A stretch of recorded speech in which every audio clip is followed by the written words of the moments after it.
उत्तरी कोरिया का सनकी तानाशाह किम जोंग उन सदा अपने उल्टे पुल्टे हुक्म करके दुनिया विच चर्चा का विषय बनया रहिंदा है। हुण उसने नवा तानाशाही हुक्म सुनाया कि उत्तरी कोरिया विचों विदेशी प्रभाव खत्म करना जरूरी हो गया है। इसलिए जे किसी भी देशवासी ने विदेशी फिल्म वेखी, विदेशी कपड़े, जीन्स आदि पहने ते बदतमीजी वाली भाषा की वरतों की तां अजिहे व्यक्ति नूं तुरंत मौत की सजा दे दी जाएगी।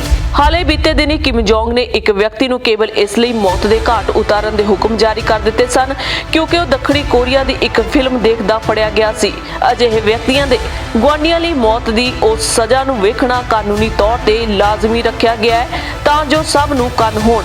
एक महिला नागरिक ने इस बारे गुप्त तौर उत्ते BBC नूं दस्सिया कि जे कोई अपने किसी गुआंढी व्यक्ति नूं मौत की सजा नूं अपणियां अखां नाल नहीं वेखदा तां उस विरुद्ध देशद्रोह दा मुकदमा चलाया जांदा है ते अगे उस दी सजा भी मौत ही है। इस तो इलावा अश्लील वीडियोज़ की समगलिंग करके देश विच लियाउण लई भी उत्तरी कोरिया च मौत की सजा की व्यवस्था है।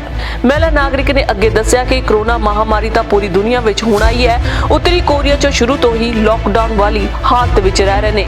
महिला नागरिक ने अपने दुख बयान दे अगे दस्सिया कि उत्तरी कोरिया विच लॉकडाउन लाया जाता है ते किते इंटरनेट की कोई सुविधा नहीं है। इस देश विच कोई सोशल मीडिया भी नहीं है। केवल कुछ सरकारी टीवी चैनल ने जो ये दसदे रहंदे ने कि देश के नेता जनाब किम जोंग उन साहिब तुहानूं की सुणाउणा चाहुंदे ने। किम जोंग उन दे नਵੇਂ हुक्म अनुसार जे कोई व्यक्ति दक्षिणी कोरिया, अमेरिका या जापान की कोई मीडिया समग्री रखदा फड़िया जांदा है तो उसनूं फांसी की सजा मिलेगी। जो लोग उसनूं वेखणगे उन्हां नूं 15 साल की कैद सजा मिलेगी। हुण स्थानक पुलिस ते फौज अजिहे लोकां दी भाल विच ही लगी रहिंदी है।